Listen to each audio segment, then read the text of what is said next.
Que la grâce de l'Esprit Saint illumine nos esprits et nos cœurs. Amen. Chers amis, votre présence ici est dangereuse, puisque la mission va se terminer dimanche avec vos engagements, fruits de la mission. Et avant de présenter vos engagements dimanche, vous avez encore les 2 jours qui restent pour participer activement à la mission. Et cela ne va pas de soi.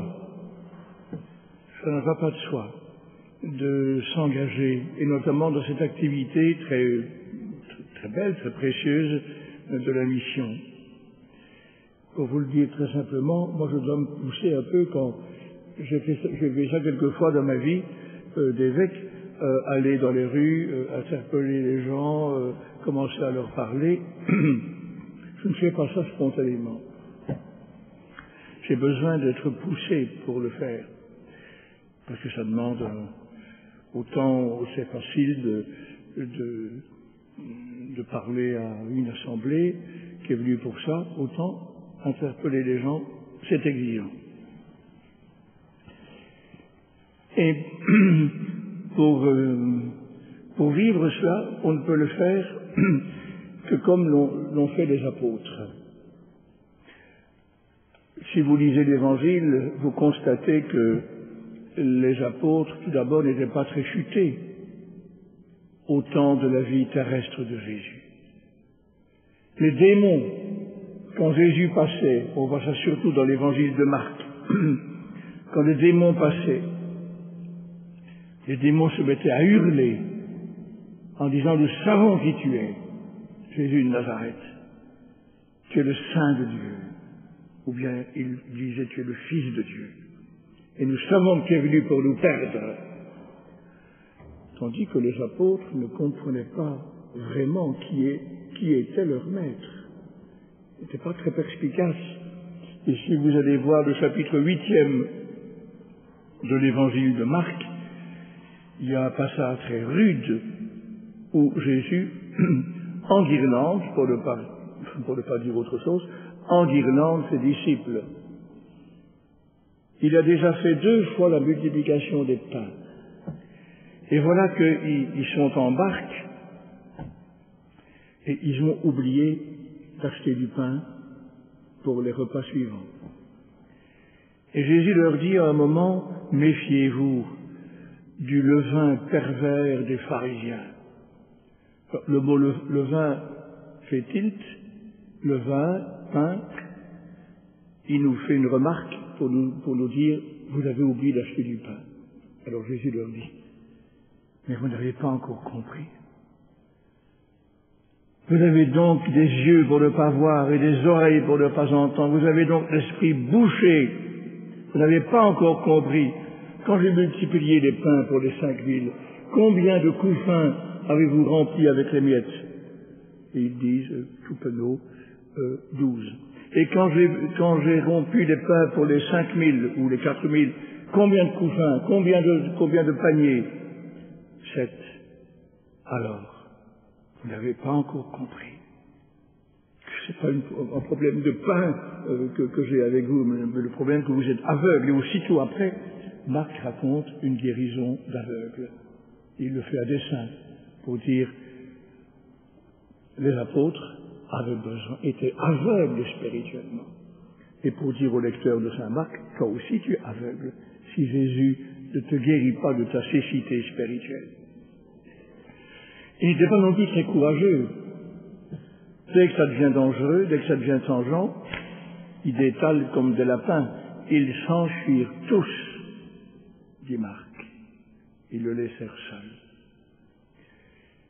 Et après la Pentecôte, on voit les mêmes hommes, ils n'ont pas été génétiquement modifiés entre-temps, on voit les mêmes hommes qui vont annoncer Jésus, je vais en parler un petit peu déjà ce soir et puis alors samedi, les mêmes hommes qui deviennent lucides, qui annoncent Jésus avec intelligence, avec cohérence, avec force et avec audace. Ils vont défier les pouvoirs religieux d'Israël et bientôt défier les autorités politiques de l'Empire romain.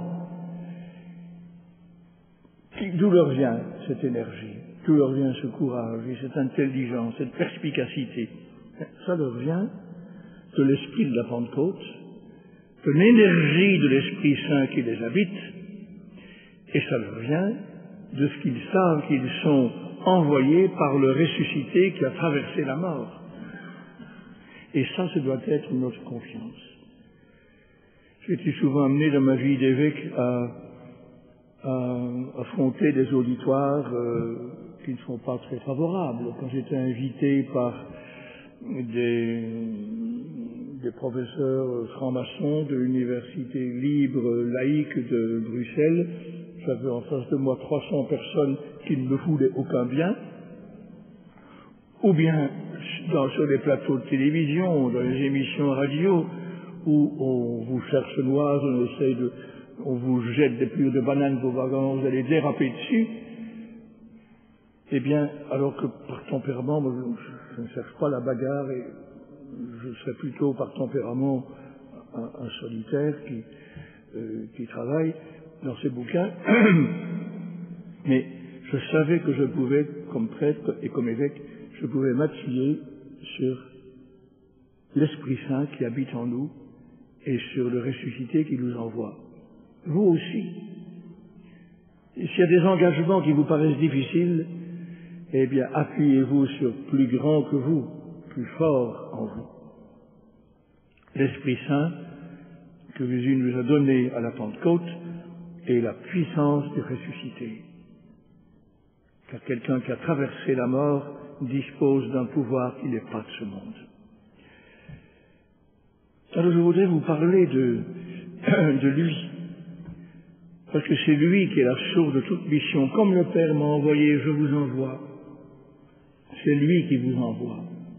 Et donc il faut compter sur lui, lui le ressuscité, et sur l'Esprit qu'il nous donne. Il faut compter sur lui. Et je voudrais vous aider à vous émerveiller devant la personne de Jésus. Je commence par une anecdote, mais qui est plus qu'une anecdote.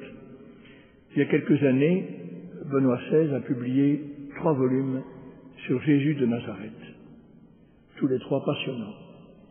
Le premier, archi passionnant, c'est aussi le plus long, qui nous présente le ministère de Jésus au cours de sa vie terrestre. Et pendant 20 pages, Benoît XVI cite un auteur juif, un exégète, un spécialiste de la Bible, un rabbin, Jacob Neusner. C'est amusant parce que Jacob Neusner avait écrit une dizaine d'années avant, une quinzaine d'années avant les livres de Benoît XVI, il avait écrit un livre, un rabbin parle avec Jésus. Et il avait envoyé ce livre au préfet de la congrégation pour la doctrine de la foi, donc le cardinal Ratzinger, et il s'était dit que ce bouquin va atterrir quelque part sur une étagère dans la bibliothèque du cardinal Ratzinger. Enfin, tant pis. Il n'a eu aucune réponse du cardinal Ratzinger. Mais quand est sorti le premier livre de Benoît XVI, il y a des gens qui sont allés trouver Jacob Neusner en leur disant, tu sais, le pape te cite pendant 20 pages de son bouquin sur Jésus de Nazareth. Alors c'est un livre de fiction où ce rabbin juif et professeur d'exégèse imagine qu'il est un contemporain de Jésus et qu'il le suit pour l'écouter, et il est suspendu à ses paroles, tant tellement elles sont fortes et vraies. Il est touché aussi par les attitudes de Jésus, par son accueil de ceux qui n'ont plus d'espérance ou qui ne mènent pas une vie très rangée. Il est touché par sa largeur de vue dans l'interprétation du sabbat. Donc il est fasciné par Jésus. Et cependant, après l'avoir écouté, l'avoir suivi, il décide qu'il ne va pas le suivre. et qu'il ne peut pas le suivre. Et il y a à cela 3 raisons fondamentales. Il ne peut pas le suivre parce que Jésus met son autorité au même niveau que celle de Dieu, se présente comme étant de condition divine. Or, Dieu est unique, donc aucun autre ne peut se présenter comme Dieu. Donc, il ne suivra pas Jésus, pour cette raison. Deuxième raison, c'est le fait que Jésus met la barre très haut dans la compréhension du mariage. En Israël, c'était déjà prévu par Moïse, les hommes surtout, pouvaient avoir des accommodements. On pouvait renvoyer sa femme si elle avait quelques défauts et qu'il n'y en a pas. Si on avait trouvé mieux, si par malheur elle était stérile, donc pas très utile, on pouvait répudier sa femme en écrivant un billet de répudiation. Et Jésus lui dit pas question. Et il met l'homme et la femme à égalité. Allez voir le texte de Marc sur le sujet. Il met la femme et l'homme à égalité, puisque dans l'Antiquité romaine, chez les Romains, les femmes pouvaient aussi divorcer de leur mari, et pas seulement les hommes de leurs femmes. Et Jésus dit, à l'origine, il n'en était pas ainsi. C'est à cause de la sclérose, de la dureté de votre cœur que Moïse vous a permis ça. Mais il n'en était pas ainsi à l'origine. Et il cite la Genèse disant, c'est pourquoi l'homme quittera son père et sa mère, et il s'unira à sa femme, et les deux ne seront plus qu'une seule chair. Donc ce que l'homme a uni, que Dieu ne le sépare pas. Ça effraie tellement les apôtres eux-mêmes qu'ils réagissent, quand ils entendent cela, les apôtres réagissent en disant, à ce compte-là, est-ce que c'est encore intéressant de se marier si tu mets la barre si haut? Et ça révolte Jacob Meissner, cette exigence forte, bousculante. Et encore plus, la cerise sur le gâteau, Jésus a la prétention de fonder un nouveau type de famille qui ne repose pas sur les liens du sang, mais qui va se faire autour de lui. J'ai cité tout à l'heure à la messe la réponse un peu dure de Jésus à ses parents proches et à sa mère qui voulaient le rencontrer, parler avec lui. Qui est ma mère? Qui sont mes frères? Ceux qui entendent la parole de Dieu, qui la mettent en pratique. Ceux qui font la volonté de mon Père, ceux-là sont pour moi frères, sœurs, mères. Et Jésus va faire naître un nouveau type de famille, celui qu'on vit éminemment dans la vie consacrée, et qu'on vit aussi dans certaines communautés anciennes ou communautés nouvelles, un lien nouveau, au-delà des liens du sang. Et enfin, Jacob Meissner a une troisième raison pour laquelle il ne veut pas et ne peut pas suivre Jésus, c'est que Jésus, s'il est libre par rapport au sabbat, c'est pas seulement parce qu'il a une ouverture d'esprit qu'il apprécie, mais c'est parce qu'il considère qu'il est lui-même, Jésus, le repos du cœur humain. On a entendu cela hier à la messe. Venez à moi, vous tous, qui peinez sous le poids du fardeau, et moi, je vous procurerai le repos. Prenez sur vous mon joug, car mon joug est léger, et aisé, et mon fardeau léger. Jésus est maître du sabbat parce qu'il est lui-même le repos du cœur humain. Comme disait Augustin, tu nous as fait pour toi, Seigneur, et notre cœur est sans repos jusqu'à ce qu'il repose en toi. Bien, je voudrais que vous vous émerveilliez de cette altitude de Jésus telle qu'on la découvre dans les évangiles. Très proche, et en même temps très élevé. Exemple, au chapitre 5 et 6 de l'évangile de Matthieu, après les béatitudes, le sermon sur la montagne, il y a toute une série de versets où Jésus cite la loi, la Torah, la loi donnée par Dieu à son peuple par l'entremise de Moïse. Il a été dit aux anciens, et Jésus cite la loi de Moïse, la loi donnée par Dieu à son peuple. Il a été dit aux anciens, tu ne tueras pas. Eh bien, moi, je vous dis, que quiconque injurie son frère est déjà passible du tribunal. Vous avez entendu qu'il était dit aux anciens, tu ne commettras pas d'adultère. Eh bien, moi, je vous dis, que quiconque regarde une femme en la possédant déjà mentalement a commis l'adultère avec elle dans son cœur. On vous a dit, moi, je vous dis. Et ce moi de Jésus est extrêmement prégnant. On le trouve partout dans les évangiles. On oserait dire, si on était un petit peu psychanalyste, que Jésus avait un ego surdimensionné, mais en même temps que très humble. Mais aucun homme n'a manié le jeu comme lui. Les grands fondateurs de religion ou de spiritualité comme Bouddha, comme Confucius, comme Lao Tse, comme Mahomet et tant d'autres, ont proposé un chemin pour aller à la rencontre de Dieu ou du divin ou de l'absolu. Ils ont proposé des pistes pour aller vers la vérité. Ils ont proposé des conseils pour mener une vie bienheureuse. Tandis que Jésus, dans le langage de l'évangile de Jean, Jésus dit « Je suis le chemin, la vérité et la vie ». Et à Marthe, qui n'est pas tellement consolée parce que Jésus lui a dit « Ton frère Lazare ressuscitera ». Oui, dit-elle, il ressuscitera au dernier jour. Ça ne l'arrange pas tellement qu'il ressuscite au dernier jour. C'est maintenant qu'elle est privée de son frère. Alors Jésus lui répond, « Je suis moi, la résurrection et la vie. Et celui qui croit en moi, fût-il mort, vivra. » Vous trouvez ça partout dans l'Évangile. Je suis la porte de brebis.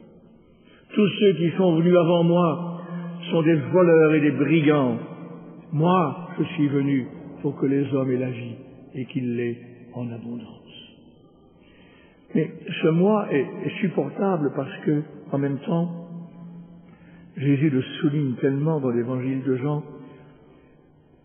Les paroles que je vous dis ne sont pas de moi, ce sont celles que le Père m'a données. Mon enseignement ne vient pas de moi-même, il vient du Père. Ce n'est pas ma gloire que je cherche, mais la gloire de celui qui m'a envoyé. Et en même temps, cet effacement, cette humilité, mais c'est impressionnant. Je vais vous lire un passage en un sens insupportable dans Matthieu chapitre 10. Je me suis demandé parfois quand on lit ça à la messe, je me suis demandé comment les gens ne sortaient pas quand on lisait cet évangile, parce que c'est imbuvable. C'est Matthieu 10, versets 34 et suivants. Ne croyez pas que je sois venu apporter la paix sur la terre. Je ne suis pas venu apporter la paix, mais le glaive. Oui, je suis venu séparer l'homme de son père, la fille de sa mère, la belle-fille de sa belle-mère. On aura pour ennemis les gens de sa propre maison. Certes, Jésus est venu pour la paix, finalement. Mais il est très conscient que, comme c'était prophétisé à Marie par Siméon lors de la présentation au temple, ton fils que voilà sera en but à la contradiction, il sera un signe de contradiction. Et de fait, face à Jésus, l'humanité se divise. Il y a ceux qui, à juste titre, se laissent toucher, séduire, conquérir par lui, et ceux qui disent « c'en est trop ».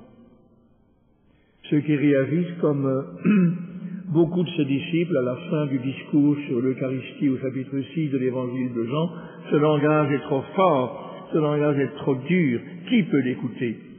Et tous l'abandonnèrent. Et c'est alors que Jésus demande aux 12, et vous, voulez-vous partir?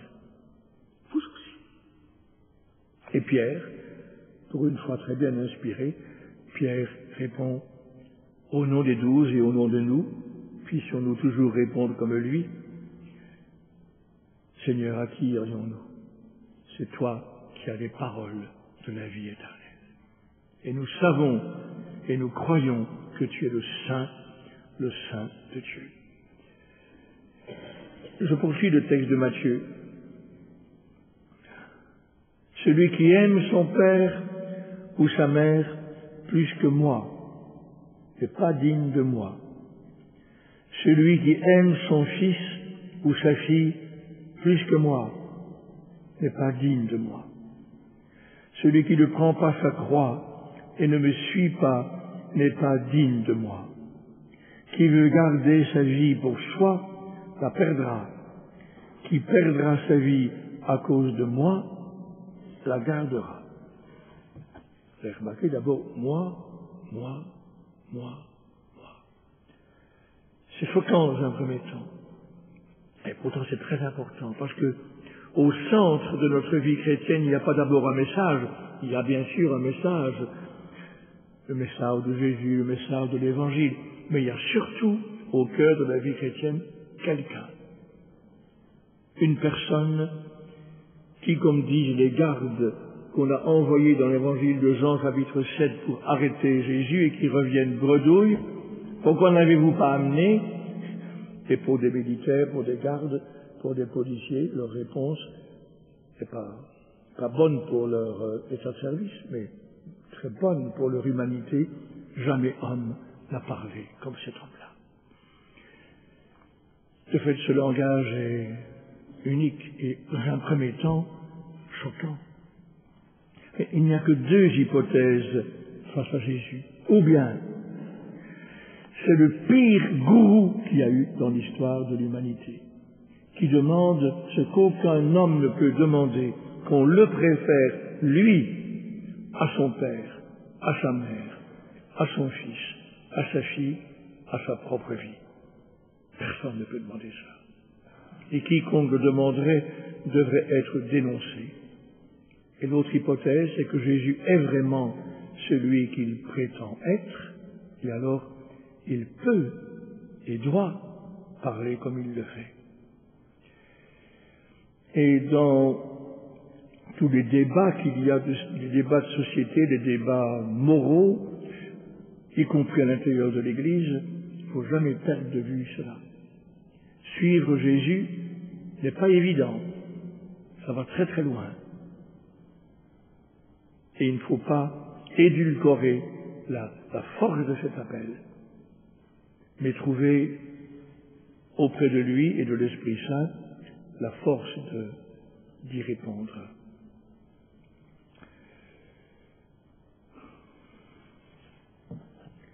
Je prends un autre exemple de la manière dont Jésus parle et se met au rang même de Dieu, car Dieu seul peut demander ce qu'on vient d'entendre dans ce passage de l'évangile de Matthieu. Dieu seul peut le demander. Et c'est pour cela qu'il y a eu des martyrs dans l'histoire de l'Église, dans les martyrs de l'Antiquité, mais en quantité bien plus grande, les martyrs du XXe siècle et déjà maintenant du XXIe. Mais si des gens risquent leur vie jusqu'à la mort, c'est à cause de celui qui parle comme aucun homme n'a jamais parlé. La parabole des vignerons homicides, c'est déjà vers la fin de l'Évangile. En Matthieu, on trouve ça en chapitre 21e, les versets 33 et suivants. C'est une parabole tragique. Écoutez une autre parabole. Un homme était propriétaire d'un domaine, planta une vigne, l'entoura d'une clôture, y creusa un pressoir et y bâtit une tour de garde. Puis il la donna en fermage à des vignerons. Et il partit en voyage. Ce maître de la vigne est évidemment dans le rôle de Dieu, le Dieu d'Israël. Et la vigne, c'est son peuple bien-aimé dont il attend qu'il porte du fruit. Quand arriva le moment de la vendange, il envoya ses serviteurs auprès des vignerons pour se faire remettre le produit de la vigne. Mais les vignerons se saisirent des serviteurs, frappèrent l'un, tuèrent l'autre, lapidèrent le troisième.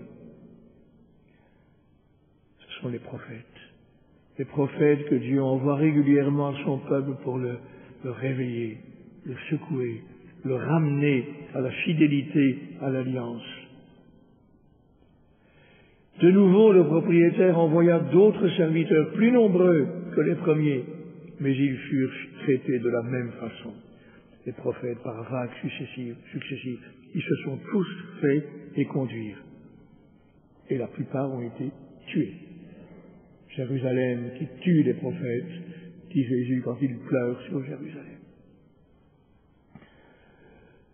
Finalement, il leur envoya son fils en se disant « Ils respecteront mon fils ». Oui. Dieu joue sa dernière carte. Et on voit bien que Jésus parle de lui-même dans cette parabole. Les prophètes n'étaient que des serviteurs. Lui, il est le fils de la maison. Il se met au rang même de Dieu. Il est le fils de Dieu qu'il appelle d'ailleurs son Père, Abba, mon Père. Ils respecteront mon fils. Mais voyant le fils, les vignerons se dirent entre eux, voici l'héritage, allons-y, tuons-le, nous aurons l'héritage. Ils se saisirent de lui, le jetèrent hors de la vigne et le tuèrent. Si vous allez voir le passage parallèle chez Marc est antérieur à Matthieu, Marc a écrit, lui, ils se saisirent de lui, le tuèrent et le jetèrent hors de la vigne. Matthieu inverse les verbes pour faire allusion à la manière dont Jésus effectivement est mort. Il a été mis à mort en dehors de la vigne, en dehors des murs de l'enceinte de Jérusalem sur le Golgotha. Une liberté que se permet l'évangéliste au nom de la réalité. Se saisirent de lui, le jetèrent hors de la vigne et le tuèrent. Eh bien, quand le maître de la vigne viendra, que fera-t-il à ces vignerons? On lui répond, c'est misérable, il les fera périr misérablement.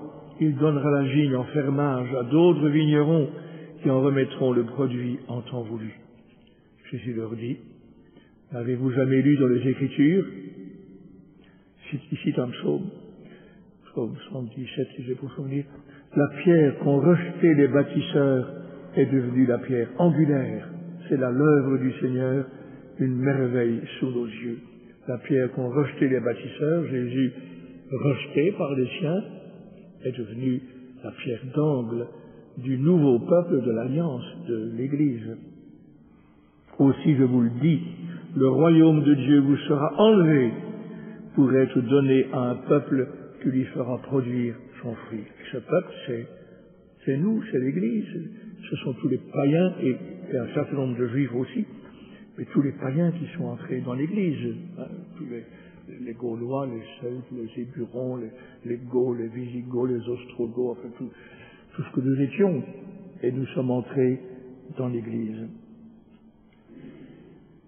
Et tout homme qui tombera sur cette pierre sera brisé, et celui sur qui elle tombera, elle le pulvérisera.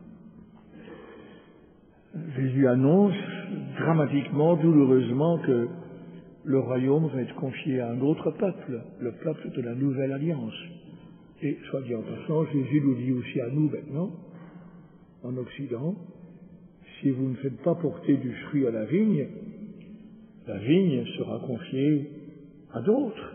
et c'est déjà un peu le cas, le centre de gravité de l'Église catholique n'est plus tellement en Europe, il est en Afrique, en Asie, en Amérique latine. Les chefs des prêtres et les pharisiens, en entendant ces paroles, avaient bien compris que Jésus parlait d'eux. Et tout en cherchant à l'arrêter, ils eurent peur de la foule, parce qu'elle le tenait pour un prophète. Là aussi, c'est frappant dans l'Évangile. Marc note dès le début de son Évangile, chapitre 1er, je pense, 1er ou 2 au maximum, les foules étaient suspendues à ses lèvres, parce qu'il leur parlait avec autorité et non pas comme leurs scribes. Les scribes décortiquaient des textes, commentaient. Jésus parlait avec une autorité qui coulait de source et qui le mettait effectivement au rang de Dieu. On vous a dit, eh bien, moi, je vous dis. On pourrait multiplier les exemples de ces paroles, comme par exemple chez Matthieu 11 et Luc 10. Personne ne connaît le Fils sinon le Père. Autrement dit, personne ne me connaît sinon Dieu. Et personne ne connaît le Père sinon le Fils et celui à qui le Fils veut bien le révéler. Quelle majesté! Dans l'Évangile de Jean, chapitre 8, vous êtes d'en bas, moi je suis d'en haut. C'est quand même un peu brutal. Vous êtes d'en bas, moi je suis d'en haut. Dans le langage de Jean, le Père et moi, nous sommes un. Qui me voit, voit le Père. Qui me voit, voit Dieu. Le ciel et la terre passeront, mais mes paroles ne passeront pas. Vous imaginez un homme politique ou une femme politique, vous imaginez Angela Merkel ou François Hollande ou François Fillon ou Jean-Luc Mélenchon dire « Le ciel et la terre passeront, mais mes paroles ne passeront pas ». Ce serait un énorme éclat de rire dans tout l'Hexagone. Jésus a une verticalité impressionnante et qu'il faut redécouvrir. Nous nous sommes peut-être parfois un peu trop fait un Jésus sympathique, très gentil, très doux. Il est cela, il est doux, il est miséricordieux, mais il est aussi d'une altitude, d'une grandeur qu'il ne faut jamais perdre de vue. Jamais, par exemple, Jésus ne dit « notre Père », sauf quand il nous enseigne de notre Père. Sinon, il parle de « mon Père » ou de « votre Père », mais jamais dans les synoptiques de « notre Père ». Et dans l'évangile de Jean, Jésus ressuscité allait dire que je monte vers mon Dieu et votre Dieu, vers mon Père et votre Père, mais jamais notre Dieu, notre Père. Il n'est pas au même rang que nous. Il est Dieu, né de Dieu, lumière, né de la lumière, vrai Dieu, né du vrai Dieu, engendré de toute éternité en Dieu, et non pas comme nous, créé dans le temps. Ça, ce sont surtout des paroles. Et la parole la plus décisive sera bien sûr celle qu'il prononce quand il est interrogé par le grand prêtre lors de son procès, au chapitre 14e de Marc. Alors le grand prêtre lui demande, après avoir entendu des faux témoignages qui ne riment à rien, qui se contredisent, le grand prêtre pose la question décisive. Es-tu le Christ, le Fils du béni? Fils du béni veut dire Fils de Dieu, parce que pour éviter de prononcer le mot Dieu, on remplaçait par Adonai, par Seigneur, par béni, par puissance, pour ne pas prononcer le nom de Dieu. Mais je note que Fils de Dieu, dans le langage juif de l'époque, était un des titres du Messie. Ça n'avait pas encore la force que nous mettons, nous, dans Jésus, Fils de Dieu, né du Père avant tous les siècles. Autrement dit, le grand prêtre interroge Jésus pour savoir s'il est vraiment le Messie. Es-tu le Christ, le Fils de Dieu, un des titres du Messie?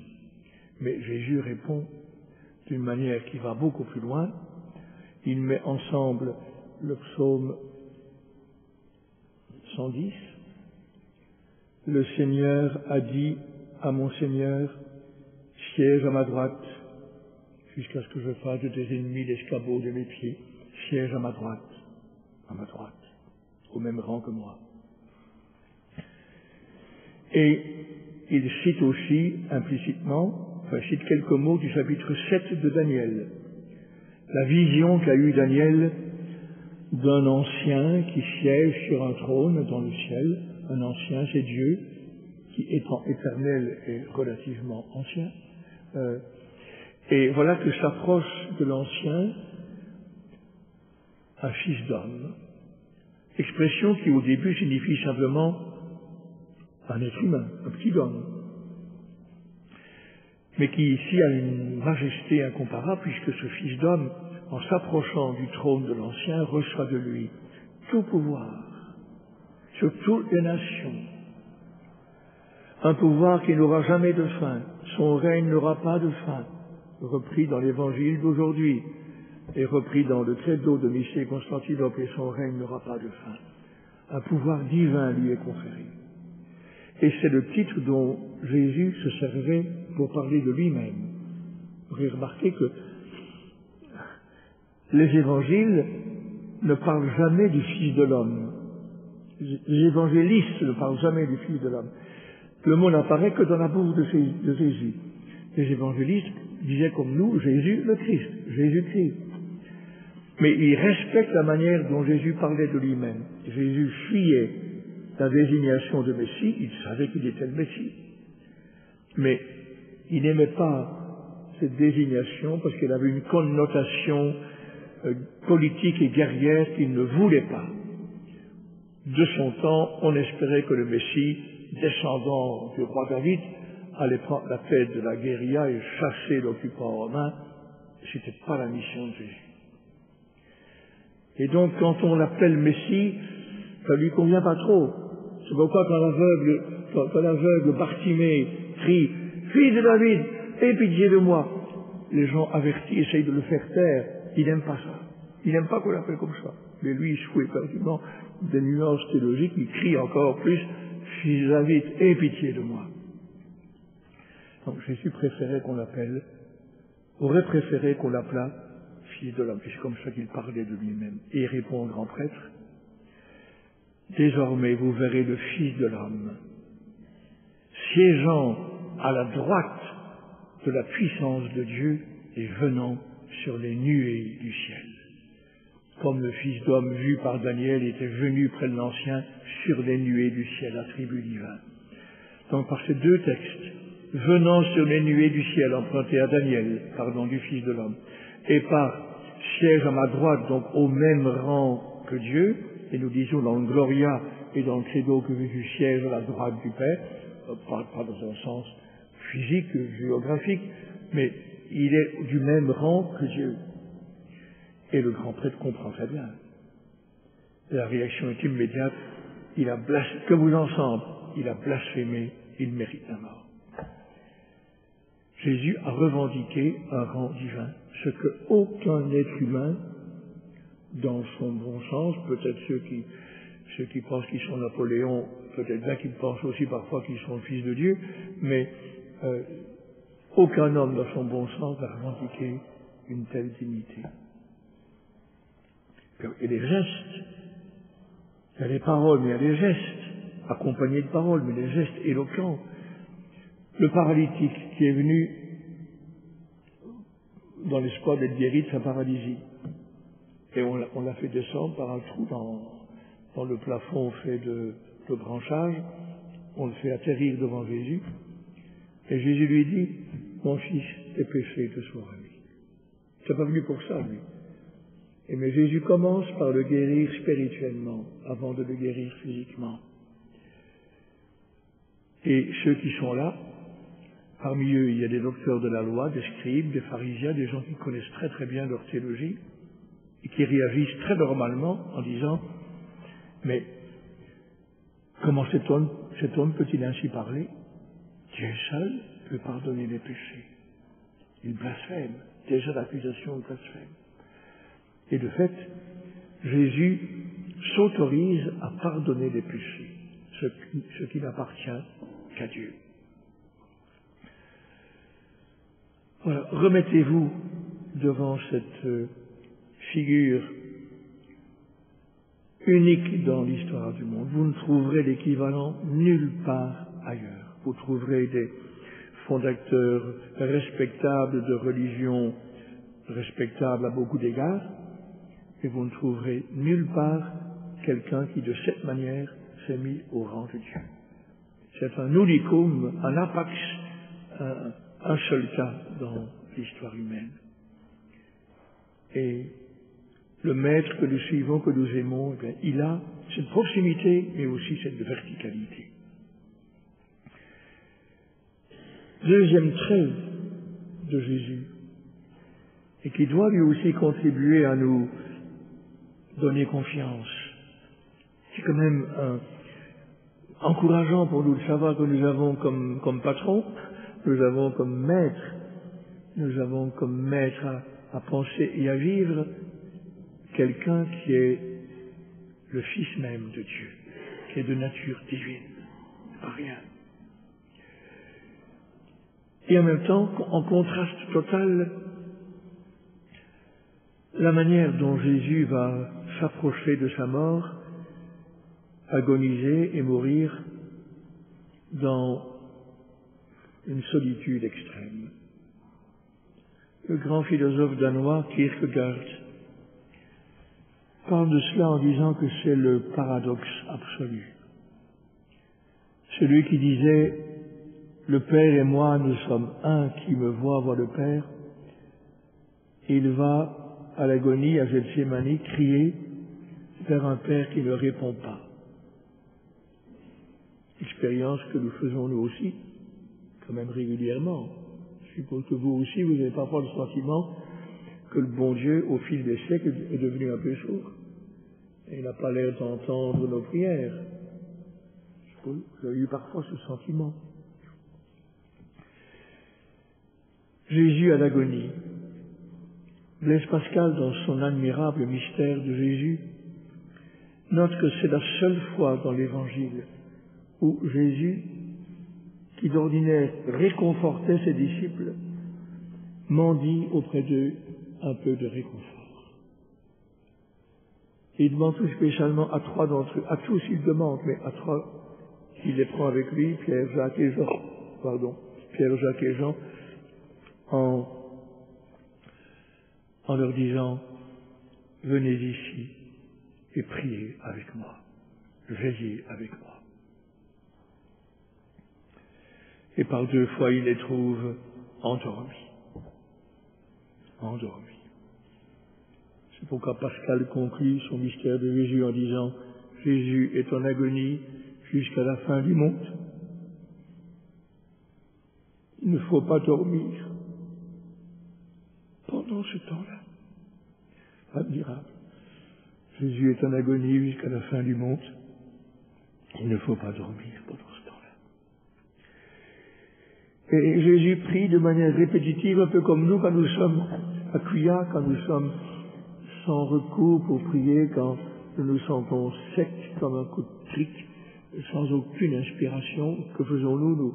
Nous répétons la même prière. Je fais ça souvent. Répéter la Dorothée dévotée de Saint Thomas d'Aquin pour être attentif pendant l'adoration plutôt que de gambader partout ailleurs.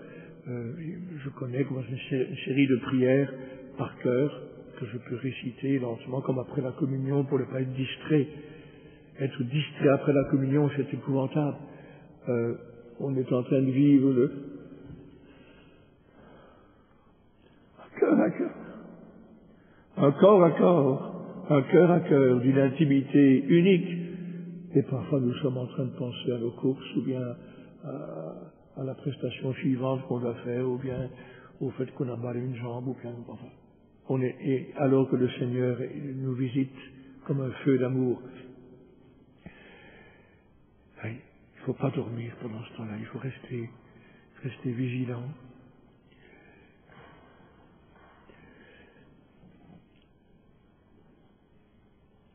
Jésus vient, quand nous n'avons pas d'inspiration pour prier, faisons comme Jésus. L'évangéliste note, il répétait les mêmes paroles. Père, Abba, littéralement, Papa, Père bien-aimé, si c'est possible que cette coupe amère passe loin de moi sans que je la boive. Cependant, non pas ce que je veux, mais ce que tu veux. Et ne reçoit pas de réponse. Sauf chez Luc, il fallait s'y attendre. Luc humanise autant qu'il peut la passion. Il parle d'une apparition d'ange qui viendrait le réconforter. Mais il n'y a que lui qui introduit cela dans le récit de l'agonie.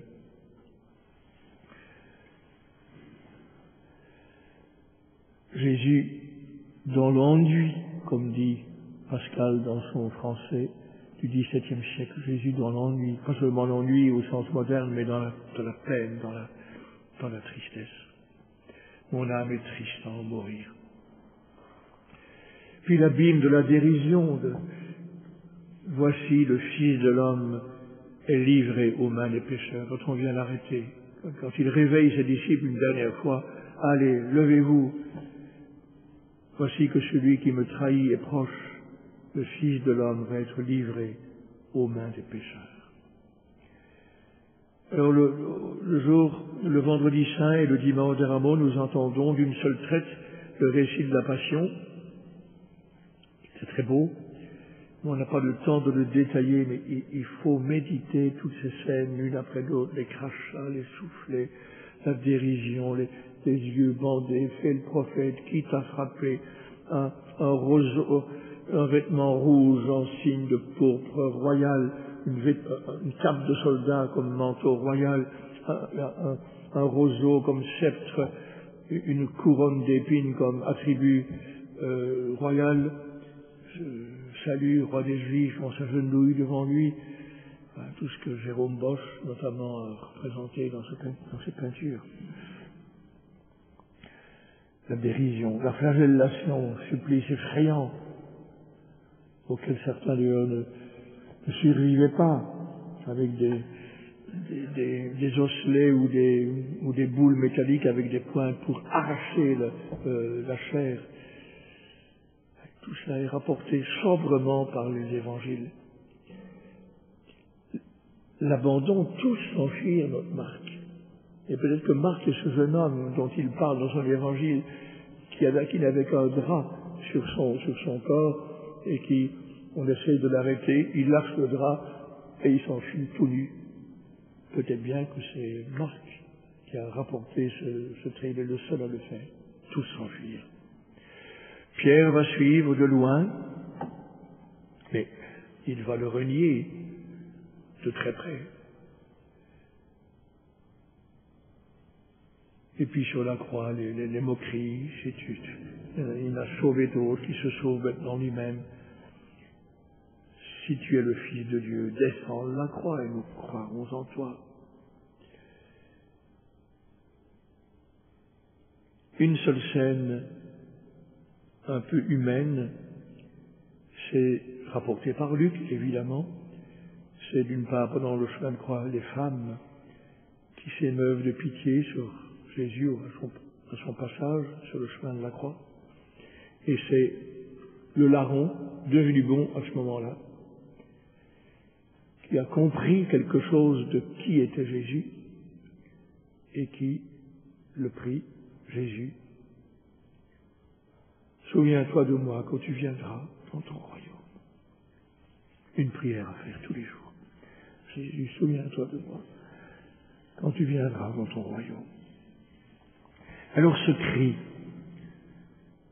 vers cette parole qui a été recueillie de Jésus en croix, Luc a retenu 3 paroles de miséricorde. C'est son métier d'être l'évangéliste de la miséricorde. Il a retenu « Père, pardonne-leur, car ils ne savent ce qu'ils font ». Il a retenu les paroles au bon larron, le premier saint canonisé de l'histoire de l'Église, et canonisé par Jésus lui-même. Aujourd'hui même, tu seras avec moi dans le paradis. Et enfin, Père, entre tes mains, je remets mon esprit. Jean a conservé 3 paroles lui aussi. Femme, voilà ton fils. Et aux disciples, bien-aimés, voilà ta mère. J'ai soif. La source d'eau vive qui crie, j'ai soif. Tout est consommé, tout est accompli. Matthieu et Marc n'ont gardé qu'une parole, tellement impressionnante qu'ils l'ont notée non pas dans leur mauvais grec, le mauvais grec qu'ils écrivent, Marc connaissait très mal le grec, Matthieu peut-être un peu mieux, Eloi, Eloi, lama sabachthani. C'est l'araméen, la langue parlée, la langue courante parlée en Israël à l'époque. Mon Dieu, pourquoi m'as-tu abandonné? C'est le premier verset du psaume 22. Jésus n'a crié que le premier verset. Il s'en tient là. Et c'est le cri, je le note en passant, le cri poussé par tant d'hommes au cours de l'histoire et poussé par tant de gens. Maintenant, nous sommes ici agréablement réunis dans cette église, mais en ce moment même, il y a des gens qui crient, s'ils croient en Dieu, mais où es-tu? Quand les bombes nous tombent dessus, quand nous explosons dans des attentats meurtriers, quand on meurt de soif, quand on meurt de faim, quand on meurt englouti par une nature cruelle, les inondations, les cyclones, les tsunamis, les virus qui se propagent, où Dieu est-il? Eh bien, Jésus meurt avec ce cri sur les lèvres, mon Dieu, pourquoi m'as-tu abandonné? Et tout comme le premier trait de la figure de Jésus, il faut méditer aussi celui-là. Il faut accompagner Jésus dans les profondeurs de sa descente aux enfers, comme dit le symbole des apôtres, non pas en enfer, dans l'enfer de la damnation, mais dans les enfers de la mort et de la profondeur de la déchéance humaine, de la solitude humaine. Et rétrospectivement, les disciples comprendront, et nous comprenons à leur suite, ils comprendront après la Pentecôte quel était le sens de tout cela. Si le Fils de Dieu est descendu si bas, si son Père, dans son grand amour pour lui a permis de descendre aussi bas, c'est pour pouvoir tout recueillir.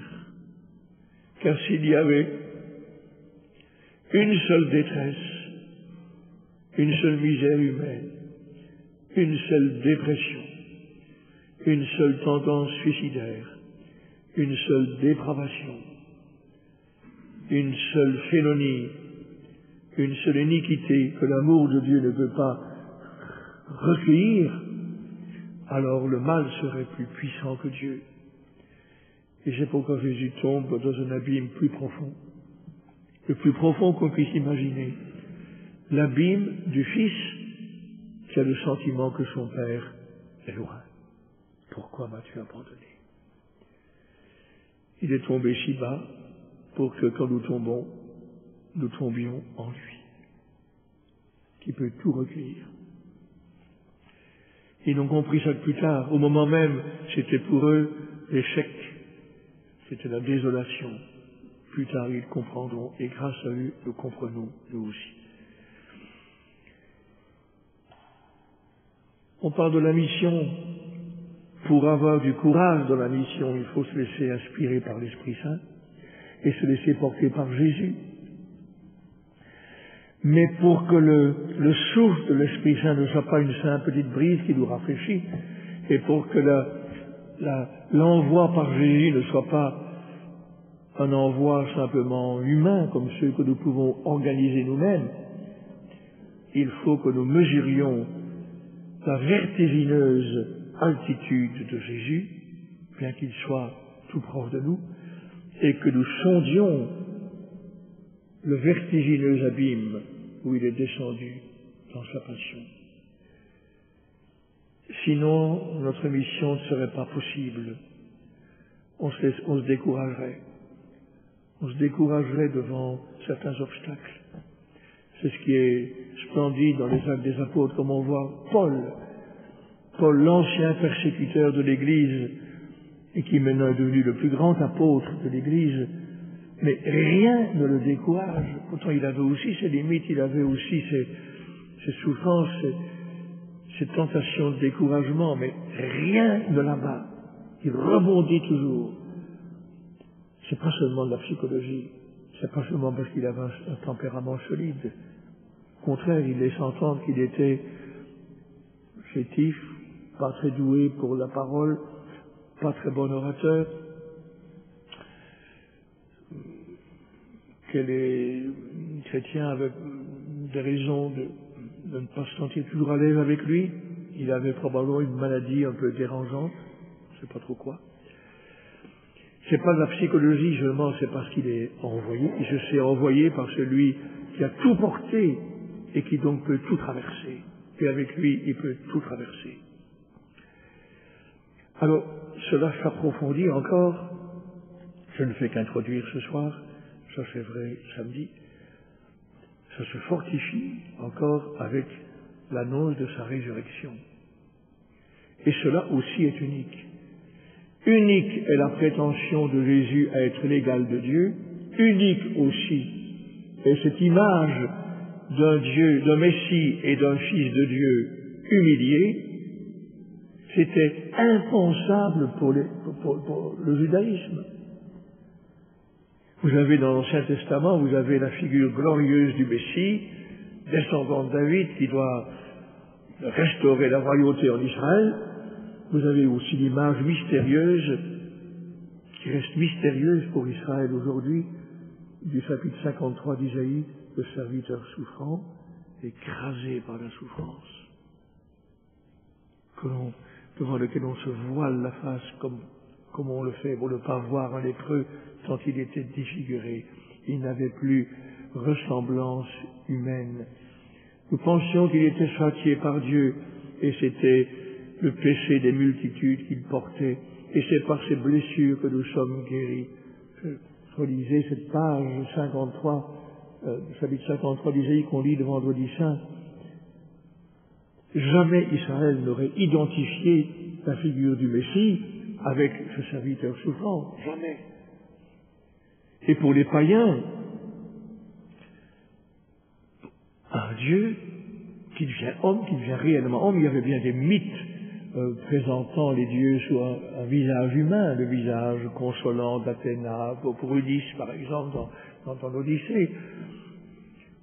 Mais un Dieu qui vraiment devient homme, oui, les empereurs se faisaient adorer comme des dieux, mais enfin, sous cap on en rigolait quand même les païens n'y croyaient pas trop. Mais un Dieu qui se fait homme, qui souffre et qui meurt. Il y a un écrivain païen du IIe siècle, Cels, qui a écrit tout un livre qui s'appelle Le Discours vrai pour réfuter le côté grotesque, selon lui, des chrétiens, des gens qui croient en un Dieu qui s'incarne, un Dieu qui souffre, un Dieu qui ressuscite, enfin, quelque chose abracadabrante. Il réfute cela avec dédain. Et Paul en est conscient, et il a décidé à un moment de sa carrière que désormais il annoncerait Jésus, si je puis dire, tout nu et tout cru, dans son aspect choquant. Quand il avait parlé à Athènes, à l'Aréopage, il avait fait un très beau discours, une belle captatio benevolentiae, pour capter la bienveillance de cet auditoire, un discours très habile, et qui est un échec retentissant, parce que dès qu'il prononce le mot résurrection, on se moque de lui. Comment? Alors qu'on va être enfin libéré de ce corps par la mort, bien qu'on en jouisse autant qu'on peut auparavant, chez les Grecs, mais on va retrouver notre carcasse. À quoi ça ressemble? Et Paul dit aux Corinthiens, désormais, nous prêchons un Messie crucifié. Scandale pour les Juifs, folie pour les païens. mais pour ceux qui mettent en lui leur foi, il est sagesse de Dieu et puissance de Dieu. Bien, ça va se décupler avec la foi en la résurrection, avec la résurrection du Seigneur. Alors, pas facile de croire en la résurrection de Jésus. Ça ne va pas de soi. Si pour vous ça va de soi, eh bien, vous êtes en un sens enviable, mais ça ne va pas de soi, bien que ce soit tout à fait raisonnable d'y croire. C'est difficile à croire parce que nous n'avons aucune expérience directe de la résurrection. Mais nous avons le témoignage apostolique, nous avons le constat du tombeau vide. Quand je vous le garantis, si le tombeau avait été plein, on n'aurait jamais cru chez les Juifs à la résurrection. Et si on avait dérobé le corps, c'est une supercherie qui n'aurait pas tenu la route très longtemps.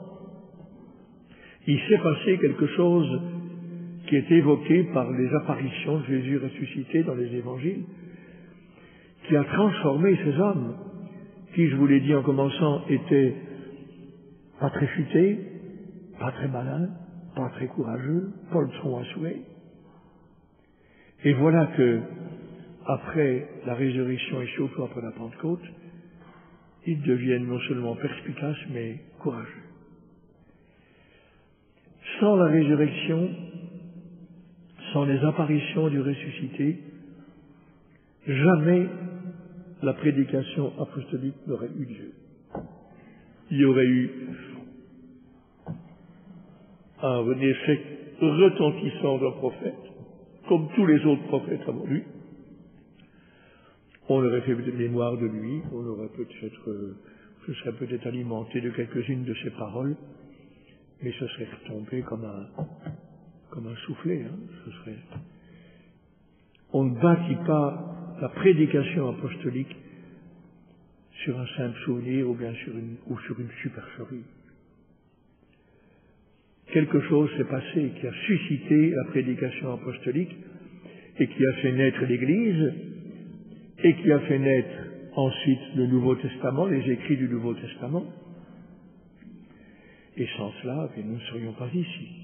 Nous ne sommes là que parce qu'il y a eu cet événement. Sinon, nous aurions encore notre rite peut-être, et nous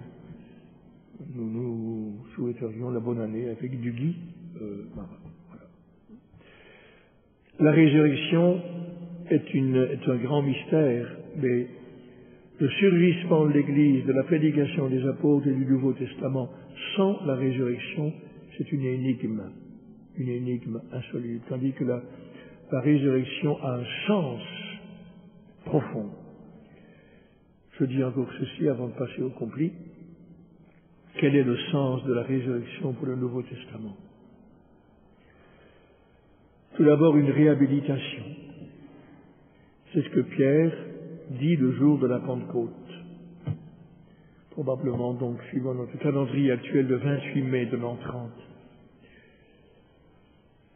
Je parlerai de son discours samedi. Il tient en 4 points. Pierre commence par rappeler, il s'adresse d'abord à ses coreligionnaires. Il leur dit, vous savez très bien qui était Jésus de Nazareth. Vous savez comment il s'est comporté parmi nous. Vous savez comment il a agi, comment il a parlé, comment il a annoncé que le royaume de Dieu était tout proche, comment il parlait de Dieu comme de son Père à lui. Et vous avez vu comment Dieu l'accréditait par les signes, les miracles qu'il accomplissait grâce à lui. C'est le premier point. Deuxième point, qu'avez-vous fait de lui? Et Pierre le dit probablement avec un peu d'humilité, parce qu'il n'a pas été exemplaire.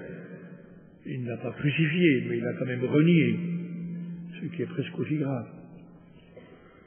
Qu'avez-vous fait de lui? Eh bien, vous l'avez condamné à mort pour blasphème. Et pour obtenir qu'il soit crucifié, puisque Rome se réservait le droit de faire mourir quelqu'un par la croix, vous êtes allé trouver Pilate à la commandantur de l'Empire romain à Jérusalem pour obtenir qu'il soit crucifié. Vous vous êtes adressé à ces gens, les païens, les impies, comme dit Pierre, que vous haïssiez pour obtenir qu'il soit crucifié. C'est le deuxième point. Troisième point, comment Dieu a-t-il réagi à ce que vous avez fait? Eh bien, Dieu a donné raison à celui à qui vous avez donné tort. Il a glorifié celui que vous avez humilié. Il a ressuscité celui que vous avez fait mourir. Et il l'a manifesté ainsi comme étant non seulement Messie, mais aussi Seigneur, Dieu, dans sa condition divine. C'est la résurrection comme réhabilitation. Dieu a réhabilité celui que vous avez déshonoré. Il l'a glorifié en lui faisant traverser la mort. Deuxièmement, deuxième dimension, par la résurrection, Jésus accède à sa pleine stature humaine. Durant sa vie terrestre, Jésus partageait la même humanité que la nôtre, comme dit l'hymne qu'on trouve dans la lettre aux Philippiens au chapitre 2. Jésus, le Christ de condition divine, ne retint pas jalousement le rang qu'il égalait à Dieu, mais il se dépouilla lui-même, il se gida lui-même, prenant la condition d'esclave, la condition de l'humanité soumise à la servitude de la corruption, la condition humaine où la vie débouche toujours sur la mort. Il a assumé la condition d'esclave. Et c'est reconnu comme un homme à son aspect, s'étant comporté comme un homme, il s'humilia plus encore, se faisant obéissant jusqu'à la mort, et la mort sur une croix. Ça, c'est la chute, c'est la kénose, le mot grec qui signifie se vider, se dépouiller. C'est pourquoi Dieu l'a exalté. Il lui a donné le nom Kyrios, Kyrie eleison, Kyrios, Seigneur. Il lui a donné le nom Seigneur, qui est au-dessus de tout nom, le nom même de Dieu, pour que désormais, devant Jésus, tout genou fléchisse au ciel, sur terre et aux enfers. Jésus entre dans une condition nouvelle, glorieuse. Il n'est plus soumis à la mort. Le Christ ressuscité des morts, dit Paul aux Romains, chapitre 6, verset 6, le ressuscité d'entre les morts, le Christ ne meurt plus. Sur lui, la mort n'a plus aucun pouvoir. Il est entré dans une nouvelle condition humaine. Et si vous voulez savoir ce qu'est cette condition humaine, cette condition nouvelle de Jésus, attendez un petit peu, vous verrez bientôt de quoi il s'agit. Quand il viendra dans la gloire, alors nous le verrons tel qu'il est. Et la troisième dimension, très intéressante pour nous, c'est que Jésus est le premier-né d'entre les morts. Une expression utilisée par Paul, ça veut dire que nous allons suivre. Il est comme le premier de cordée et les autres suivent. Il est le premier-né d'entre les morts. Nous allons suivre. La tête du grand corps de l'Église est déjà dans la gloire et nous allons suivre. Nous avons la même vocation. Sa résurrection sera un jour la nôtre. Dieu a recréé, a transfiguré le corps de Jésus au tombeau. Nous allons dépérir aussi, enfin pourrir, être réduits en cendres ou en poussière, mais Dieu recréera nos corps au dernier jour, quand Jésus viendra dans la gloire. Oh oui, viens Seigneur Jésus. C'est la prière de l'Église. Eh bien, nous allons ressusciter. La résurrection de Jésus, c'est le début d'un monde nouveau que décrit admirablement l'Apocalypse. Mais je m'arrête, sinon je vais me laisser emporter sur ce thème-là. Je poursuivrai la méditation de la résurrection, donc samedi, et puis je passerai progressivement aussi aux engagements que vous allez prendre, que vous n'hésiterez pas à prendre, que vous prendrez assurément, parce que vous saurez de plus ferme certitude que le Seigneur est avec vous, que ce n'est pas seulement vous qui vous décarcassez pour accepter une mission, pour faire mettre une croix dans la liste des engagements qu'on peut prendre, mais vous avez, qui vous pousse dans le dos, vous avez l'Esprit Saint, et l'Esprit Saint souffle, et il souffle fort, et vous avez le Christ ressuscité qui habite en vous, dont vous êtes des temples où le Seigneur habite, et qui lui aussi, avec l'énergie nouvelle de la résurrection, désire vous pousser en avant. On va prier des complis.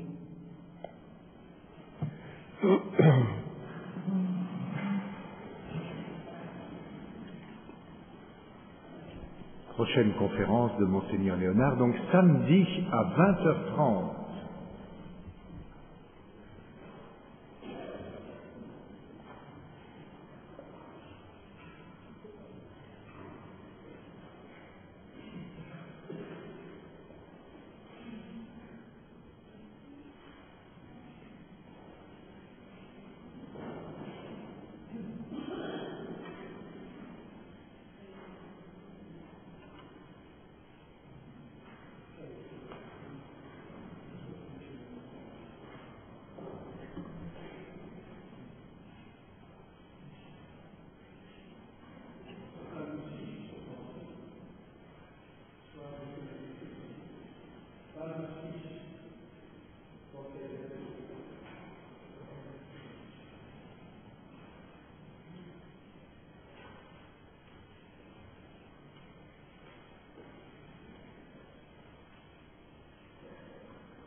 Dieu, viens à mon aide.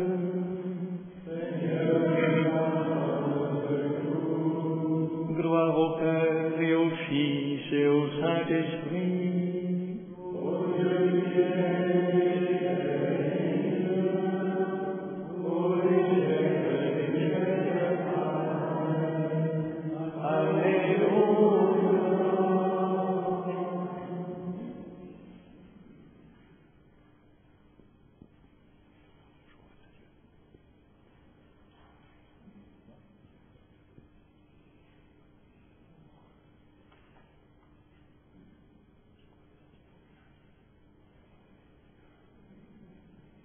Avant la fin de la lumière, nous te prions, Dieu éternel, pour que fidèle à ta bonté, tu nous protèges, tu nous gardes, que loin de nous s'enfuient les songes et les angoisses de la nuit. Préserve-nous de l'ennemi, que ton amour sans fin nous garde. Exauce-nous, Dieu notre Père, par Jésus-Christ notre Seigneur, dans l'unité du Saint-Esprit, régnant enfin dans tous les siècles. Le Seigneur te couvre de ses ailes, rien à craindre des terreurs de la nuit. Quand je me tiens sous l'abri du Très-Haut et repose à l'ombre du Puissant, je dis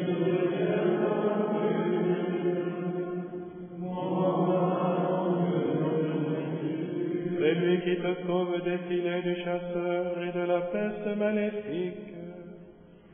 Il te couvre et te protège.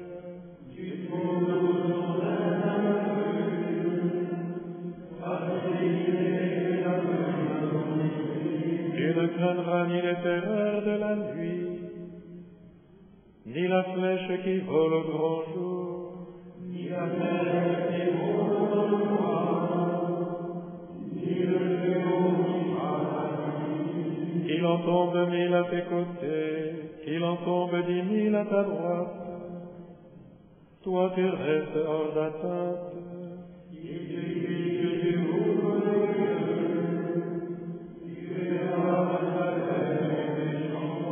Oui, le Seigneur est ton refuge. Tu as fait du Très-Haut ta forteresse.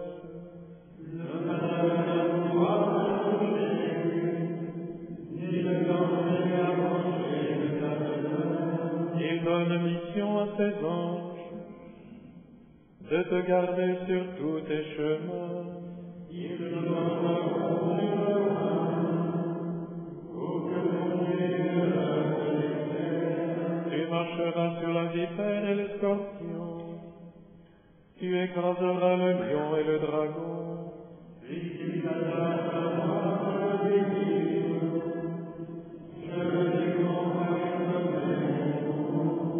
m'appelle et moi je lui réponds. Je suis avec lui dans son épreuve.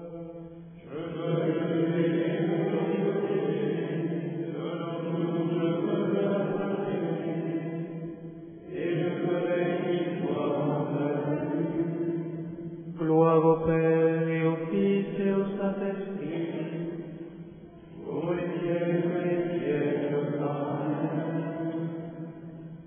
Le Seigneur te couvre de ses ailes.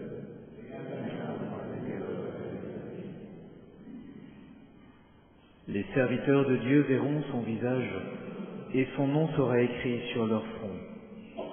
La nuit n'existera plus, ils n'auront plus besoin de la lumière d'une lampe, ni de la lumière du soleil, parce que le Seigneur Dieu les illuminera, et ils régneront pour les siècles des siècles.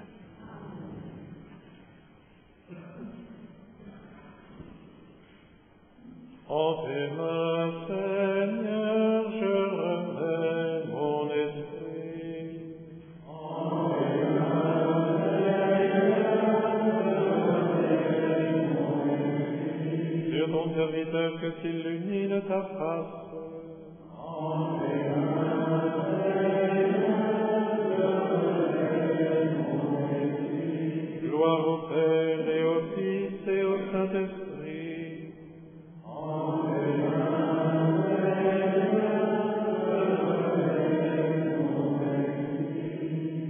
Sauve-nous, Seigneur, quand nous veillons. Garde-nous, Seigneur, quand nous dormons. Et nous veillerons avec lui. Et nous reposerons en nous.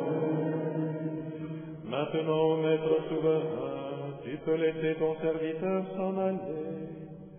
En paix selon ta parole.